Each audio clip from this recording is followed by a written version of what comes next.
आप सभी को जय मसीह की। इस गहराई को जानने के लिए प्रभु आपको ज्ञान और प्रकाश का आत्मा दे। तो हमारा प्रश्न है कि क्या एक मसीह व्यक्ति को किसी अन्य जाति में शादी करनी चाहिए या नहीं करनी चाहिए, कर सकता है या नहीं कर सकता, चाहे वो लव मैरिज हो या अरेंज मैरिज हो, चाहे सब राजी हो या कोई भी राजी ना हो। लेकिन आज इस विषय में परमेश्वर का आत्मा आप सभी को चेताना चाहता है, क्योंकि आज हम सभी मसीह लोगों ने इस बात को बिल्कुल हल्के में और एक छोटी सी बात जानकर काम में लाते हैं, अपनी इच्छा पूरी करके, और परमेश्वर को अपने विरोध में कर लिया है आज हमने। और फिर हम पछताते हैं या पछताने के बाद रोते हुए प्रभु यीशु मसीह के पास चिल्लाते और दौड़ते हुए उसकी दुहाई देते हुए आते हैं। अगर कुछ नुकसान होता है या किसी जान मान की हानि होती है ना, तो प्रभु को छोड़ने की धमकियां देते हैं या बुरा कहते हैं। एक बात कहूं, वैसे हमने प्रभु को दिया क्या है? हमारी औकात क्या है कि हम उससे बोले कुछ, जो हम उसे धमकियां देते हैं। और एक छोटी मोटी ऑफरिंग भी हम देने से पहले 10 बार सोचते हैं। और हाँ, अगर बुरा लगे ना तो बिल्कुल भी बुरा मत मानना, क्योंकि ये कोई मनुष्य की बातें नहीं है, बल्कि स्वयं परमेश्वर का वचन और आज्ञाएं हैं, जिसको मानने और ना मानने के फायदे और नुकसान क्या है। वचन कहता है, जीवन और मरण की बातें तेरे सामने रखी है, लेकिन चुनाव भी तेरा ही है। रोटी तेरे सामने है, खानी तुझे ही है। अगर इस वचन को सुन लोगे तो कभी ठोकर नहीं खाओगे, और जाने जाने में अपना और दूसरों का प्राण नाश होने से बचा लोगे। परमेश्वर के क्रोध और श्रापों से बचने का सिर्फ एक ही और वो भी आखिरी रास्ता ही है कि यदि आपकी शादी पक्की हो गई है या पक्की होने वाली है, तो उनके परिवार वालों को परमेश्वर की आज्ञा और श्राप और आशीष के बारे में जरूर बताएं। आप ये जरूर बताएं कि आप उन प्रभु पर विश्वास करते हैं, जिससे आप अपना और किसी दूसरे परिवार का प्राण नाश होने से बचा लोगे और नरक से बचा लोगे। और इस विषय के लिए प्रार्थना जरूर करें। परमेश्वर पत्थर में से पानी निकाल देता तो आपकी मदद और सहायता क्यों नहीं करेगा? उसने कहा है कि आप उसकी नजर में अनमोल और प्रतिष्ठित हैं। आप खुदा के अनुसार चलो, खुदा आपके लिए बेस्ट से बेस्ट करेगा। और प्रार्थना जरूर करें इस विषय के लिए, जिससे आप शादी करना चाहते हैं ना, या कभी भी आप शादी करो, तो उस व्यक्ति के लिए ये प्रार्थना जरूर करें कि प्रभु वो विश्वास में और परमेश्वर के भय में जरूर हो, वो विश्वासी जरूर हो और परमेश्वर का भय मानता हो, और अपना और अपने परिवार का उद्धार जरूर कराए, ना कि नरक लेकर जाए। क्योंकि लिखा है, जिस घर को यहोवा ना बनाए उस घर के बनाने वाले का परिश्रम व्यर्थ है। तो हम वचन में चलते हैं, जैसे कि लिखा है 1 कुरिन्थियों 7वां अध्याय 1 से लेकर 28 तक। उन बातों के विषय में जो तुमने लिखी, यह अच्छा है कि पुरुष स्त्री को ना छुए, जैसा लिखा है नीति वचन 6 अध्याय 29वीं आयत में। जो पराई स्त्री के पास जाता है उसकी दशा ऐसी है, वरन जो कोई उसको छुएगा भी वह दंड से ना बचेगा। पराई स्त्री मतलब अगर मेरी पत्नी है तो मुझे किसी स्त्री को गलत नजर से देखने की भी जरूरत नहीं है, छूना तो बहुत दूर की बात है। अगर छू लिया तो दंड से नहीं बचेगा। दंड क्या है? वो आग का जलनशील, जो कभी आग बुझती नहीं है, जिसका कीड़ा कभी नहीं मरता। और परंतु व्यभिचार के डर से हर एक पुरुष की पत्नी और हर एक स्त्री का पति हो। व्यभिचार के डर से कुंवारा नहीं रहना है। अगर कुंवारा रह भी रहा है तो अगर व्यभिचार हो गया तो कुंवारा रहने का कोई फायदा नहीं है। अगर मैं कुंवारा रह रहा हूं, अगर मैंने व्यभिचार कर लिया, गलत फोटो देख ली, गलत वीडियो देख ली, किसी लड़के के बारे में मैंने गलत विचार बना लिए, व्यभिचार कर रहा हूं सपनों में, दर्शनों में, तो कोई फायदा नहीं है कुंवारा रहने का। पाप तो पाप है, चाहे सूखे पापी बनो चाहे गीले पापी बनो, चाहे बपतिस्मा ले लो। ये मत सोचना कि बपतिस्मा लेने के बाद कि भाई मैं पवित्र हो गया, मेरे सारे पाप धुल गए। पाप तो पाप है, चाहे बपतिस्मा लेने के बाद हो चाहे बपतिस्मा से पहले हो। तो इसी तरीके से चाहे आप कुंवारे में पाप करो चाहे आप शादीशुदा में पाप करो, पाप तो पाप है, पाप नहीं करना है। इसलिए बढ़िया बात यह है कि हर एक पुरुष की पत्नी हो और हर एक स्त्री का पति हो। पत्नी अपने पति का हक पूरा करे कि कोई बाहर मुंह ना मारे, वैसे ही पत्नी भी अपने पति का हक पूरा करे कि कोई पति बाहर मुंह ना मारे। परंतु यदि वे संयम ना कर सके तो विवाह करे। अगर कोई लड़का ऐसा है या कोई लड़की ऐसी है, अगर वो कंट्रोल नहीं कर सकती है अपने बॉडी पर, अपने विचारों पर, अपने शारीरिक अभिलाषाओं पर, मतलब जैसे कि शारीरिक संबंध से रिलेटेड आप लोग जानते हैं, इस बारे में हम खोल के नहीं बता सकते, आप सब इस बात को लेकर समझदार हैं। अगर इंसान इस बात पर कंट्रोल नहीं कर सकता है तो व्यभिचार करने से बढ़िया है, शैतान को मौका देने से बढ़िया है कि शादी कर ले। इससे पहले कि पाप हो, शादी कर ले। अगर शादी के बाद वो रिलेशन बनाया जाए, शारीरिक संबंध बनाया जाए, तो वो एक आशीष है, वो पवित्र निष्कलंक बिछोना है। जैसे कि परमेश्वर ने आदम और हवा को कहा था कि फलो फूलो और भर जाओ। परमेश्वर ने उनको आशीष दी, फलो फूलो और भर जाओ, पृथ्वी पर अधिकार करो। पाप नहीं, पाप करने के लिए नहीं कहा परमेश्वर ने, पृथ्वी पर अधिकार करो, आशीषित हो जाओ और फल और फूल कर भर जाओ, पृथ्वी पर समा जाओ। जैसे कि लिखा है, एक बार फिर से पढ़ देता हूं, परंतु यदि वे संयम ना कर सके, अगर कंट्रोल नहीं होता ना, तो विवाह कर लो, तो विवाह करें, क्योंकि विवाह करना कामातुर रहने से भला है। यदि तेरी पत्नी है तो उससे अलग होने का यत्न ना कर।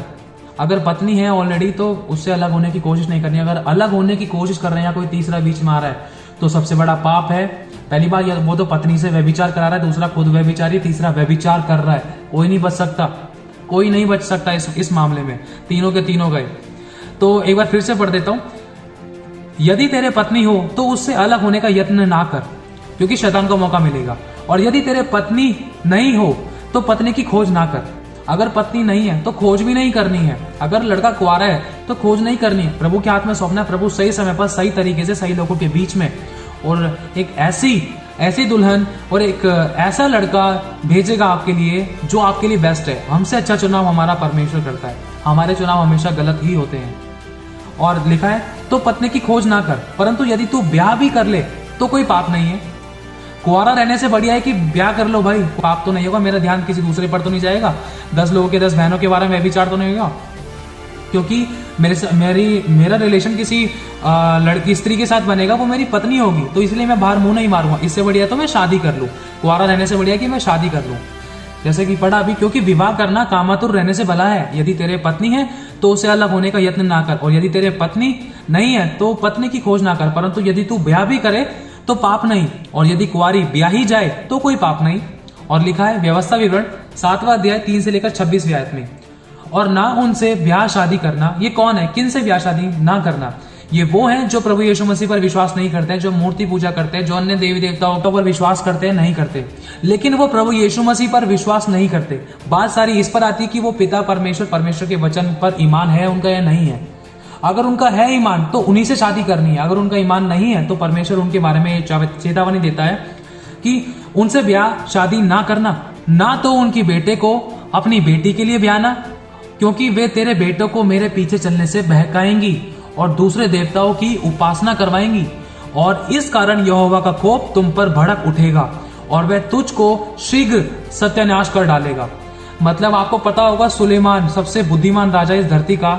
सुलेमान को परमेश्वर ने बहुत ऐसे ब्लेस किया, और परमेश्वर ने उसके लिए एक स्टेटमेंट भी दी कि परमेश्वर ने बहुत सारी बातें बोली, बहुत ऐसे ब्लेस किया, बहुत ऐसे बढ़ाया, लेकिन परमेश्वर ने इतनी सारी पत्नियां दी सुलेमान को, परमेश्वर ने इतनी सारी दासियां भी दी, परमेश्वर ने इतना अच्छा राजपाट दिया, इतना धन दिया, इतना सोना दिया, लेकिन फिर भी परमेश्वर की नजर में सुलेमान ने ऐसा पाप कर दिया जो परमेश्वर की नजर में घृणित था। मतलब क्या? दूसरे देवी देवताओं की जो पूजा करती थी वो स्त्रियां, उनके साथ शादी करी। और लिखा है जब सुलेमान बूढ़ा हो गया तो सुलेमान का मन उन स्त्रियों ने, उसकी पत्नियों ने उसके बाल देवताओं मतलब दूसरे देवी देवताओं की तरफ मन फेर दिया सुलेमान का। तो सुलेमान ने अपनी पीठ परमेश्वर की ओर कर ली और अपना मुंह दूसरे देवी देवताओं की ओर कर लिया। तो परमेश्वर की नजर में घृणित था। तो परमेश्वर इस बात से क्रोधित हुआ। और अब इस बात को हम आगे पढ़ते हैं, और वह तुझको शीघ्र सत्यानाश कर डालेगा, और तुम जो इन नियमों को सुनकर मानोगे और इन पर चलोगे तो तेरा परमेश्वर यहोवा भी करुणामय वाचा को पालन करेगा, जिसे उसने तेरे पूर्वजों से शपथ खाकर बांधी थी, और वह तुझसे प्रेम रखेगा और तुझे आशीष देगा और गिनती में बढ़ाएगा। और जो देश उसने तेरे पूर्वजों से शपथ खाकर तुझे देने को कहा था या कहा है, उसमें वह तेरी संतान पर और अन्य नए दाख मधु और टटके तेल और आदि भूमि की उपज पर आशीष दिया करेगा, और तेरी गाय बैल मतलब बिजनेस, आपके नौकरी बिजनेस, गाय बैल और भेड़ बकरियों की बढ़ती करेगा। तू सब देशों के लोगों से अधिक धन्य होगा। तेरे बीच में ना पुरुष ना स्त्री, कोई भी निर्वंश नहीं होगा, कोई भी ऐसा नहीं होगा जिसके बच्चे ना हो, सबके बच्चे होंगे। परमेश्वर यह आशीष देगा आपके साथ साथ और लोगों को भी, अगर उसकी आज्ञा का पालन करेंगे। और तेरे पशुओं में भी ऐसा कोई ना होगा, और यहोवा तुझसे सब प्रकार के रोग दूर करेगा, और मिस्र की बुरी बुरी व्याधियां जिन्हें तू जानता है, और उनमें से किसी को भी तुझे लगने ना देगा। ये सब तेरे बैरियों ही को लगेंगे। उनके देवताओं की खुदी हुई मूर्तियां तुम आग में जला देना। जो चांदी व सोने और उन पर मढ़ा हुआ हो उनका लालच ना करना, ना ही उनको लेने की कोशिश करना, नहीं तो तू उसके कारण फंदे में फंसेगा, क्योंकि ऐसी वस्तुएं तुम्हारे परमेश्वर यहोवा की दृष्टि में घृणित है। और कोई घृणित वस्तु अपने घर में ना लेकर आना, नहीं तो तू भी उनके समान नष्ट हो जाने की वस्तु ठहरेगा। उसे सत्यानाश की वस्तु जानकर उस घृणित वस्तु से घृणा करना और उसे कदापि ना चाहना, क्योंकि वह अशुद्ध वस्तु है। अगर हम परमेश्वर की नहीं मानते और हम किसी अन्य जाति की लड़की और लड़के से शादी की बात चलाते या फिर उनके देवताओं को दंडवत करते हैं, तो हमारा परमेश्वर जो हमें बचाता है अपना हाथ हटा लेगा, क्योंकि ये हमारा चुनाव है और न्याय परमेश्वर का है। जैसे कि लिखा है यिर्मयाह 2 अध्याय 27 से लेकर 28वीं आयत में कि वे काठ से कहते हैं तू मेरा बाप है, और पत्थर से कहते हैं तूने मुझे जन्म दिया है। इस प्रकार उन्होंने मेरी ओर मुंह नहीं पीठ ही फेरी है, परंतु विपत्ति के समय वे कहते हैं कि उठकर हमें बचा। परंतु जो देवता तूने बना लिए हैं वे कहाँ रहे? यदि वे तेरी विपत्ति के समय उठकर तुझे बचा सकते हैं तो अभी उठे, क्योंकि हे यहूदा तेरे नगर के बराबर तेरे देवता भी बहुत हैं। मतलब कि जो अन्य जाति जो देवी देवता की पूजा करते हैं, अगर कोई मसीह व्यक्ति उन देवी देवता की जो पूजा करते हैं उन लोगों के साथ शादी करता है तो वो परमेश्वर की नजर में घृणित ठहरता है। क्यों? क्योंकि वो भी उनके साथ फिर पूजा पाठ करने लग जाता है, उपासना करने लग जाता है, दंडवत करने लग जाता है। अगर नहीं भी करता है तो भी उनके साथ दूसरे कामों में हाथ मिलाना पड़ता है, ना चाहते हुए भी पाप हो जाता है। इंसान सोचता अगर ऐसा नहीं करूंगा, वैसा नहीं करूंगा, ऐसा नहीं करूंगा, लेकिन हो जाता है। तो इस विषय में परमेश्वर का आत्मा कहता है जिन देवी देवताओं की जो पूजा पाठ जो लोग करते थे, अगर हम उनके साथ संगति करते, उनके साथ शादी करते हैं, उनके लड़का लड़की के साथ शादी करते हैं, जो देवता उनको नहीं बचा सके तो तुम्हें कहां से बचाएंगे? तो जैसा कि लिखा है कि जो देवता तूने बना लिए वह कहां रहे? अगर वो तेरी विपत्ति के समय उठकर तुझे बचा सकते हैं तो अभी उठे। तू उन देवताओं के पास क्यों शादी करने के लिए जाता है? उन देवताओं के जो पूजा पाठ करते हैं उनके पास शादी करने के लिए क्यों जाता है? उनके पास ब्याह रचाने के लिए क्यों जाता है? क्यों जाती है? उनकी ओर से दूर हो जा, मैं तुझे बेस्ट दूंगा, ये परमेश्वर का आत्मा कहता है। जैसे कि भी बता, ये यदि वे तेरी विपत्ति के समय उठकर तुझे बचा सकते हैं तो अभी उठे। आपको मालूम होगा अगर वो सच में बचा सकते हैं तो मंदिरों के बाहर जो लोग पड़े पहले उनको बचाएं। ये प्रश्न है, क्योंकि इसका मतलब यही है। क्योंकि जैसा कि लिखा है कि अगर वो विपत्ति के समय उठकर बचाएं तो सबसे पहले उठें, क्योंकि इतने सारे देवता हैं। अगर वो विपत्ति के समय उठकर बचा सकते हैं तो अभी उठे, क्योंकि लिखा है हे यहूदा तेरे नगर के बराबर तेरे देवता भी बहुत है। जैसे कि लिखा है भजन संहिता 135वां अध्याय 15 से लेकर 18वीं आयत में, अन्य जातियों की मूर्तें सोना चांदी ही हैं, वे मनुष्यों की बनाई हुई हैं। उनके मुंह तो रहता है परंतु वे बोल नहीं सकती, उनके आंखें तो रहती हैं परंतु वे देख नहीं सकती, उनके कान तो रहते हैं परंतु वे सुन नहीं सकती, ना उनके कुछ भी सांस चलती है। जैसे वे हैं वैसे ही उनके बनाने वाले भी वैसे ही हो जाएंगे, और उन पर भी सब भरोसा रखने वाले भी वैसे ही हो जाएंगे। और व्यवस्था विवरण 7वां अध्याय 9 से लेकर 11वीं आयत में लिखा है, इसलिए जान रख कि तेरा परमेश्वर यहोवा ही परमेश्वर है, वह विश्वास योग्य ईश्वर है, और जो उससे प्रेम रखते हैं और उसकी आज्ञाएं मानते हैं उनके साथ वह 1000 पीढ़ी तक अपनी वाचा पालता है और उन पर करुणा करता रहता है। और जो उससे बैर रखते हैं वह उनके देखते उनसे बदला लेकर नष्ट कर डालता है। अपने बैरियों के विषय में विलंब न करेगा, उसके देखते ही उससे बदला लेगा। इसलिए इन आज्ञाओं, विधियों और नियमों को जो आज मैं तुझे चिताता हूं मानने में चौकसी करना। यदि हम चौकसी ना करें और उसकी आज्ञाओं को तोड़ें तो इसका क्या नुकसान और श्राप है।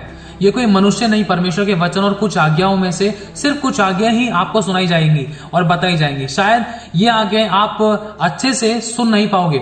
अगर आपको ये सारी आज्ञा जाननी है तो आप व्यवस्था विवरण का 28वां अध्याय पूरा पढ़ सकते हैं। अगर आपको सुनने में अच्छी नहीं लगेगी तो आप एक बार ये अध्याय जरूर पढ़ें। तो जैसे कि लिखा है व्यवस्था विवरण 28वां अध्याय 15 से लेकर 45वीं आयत में, परंतु यदि तू अपने परमेश्वर यहोवा की बातें ना सुने और उसकी सारी आज्ञाओं और विधियों के पालने में जो मैं आज तुझे सुनाता हूं चौकसी ना करेगा तो ये सब शाप तुझ पर पड़ेगा। और अर्थात शापित हो तू नगर में, शापित हो तू खेत में, शापित हो तेरी कटौती, शापित हो तेरी टोकरी, शापित हो तेरी संतान, और शापित हो भूमि की उपज और गायों और भेड़ बकरियों के बच्चे। शापित हो तू भीतर आते समय, शापित हो तू बाहर जाते समय। फिर जिस जिस काम में तू हाथ लगाएगा उसमें यहोवा तब तक तुझको शाप देता और भयातुर करता रहेगा, धमकी देता रहेगा जब तक तू मिट न जाए और शीघ्र नष्ट न हो जाए।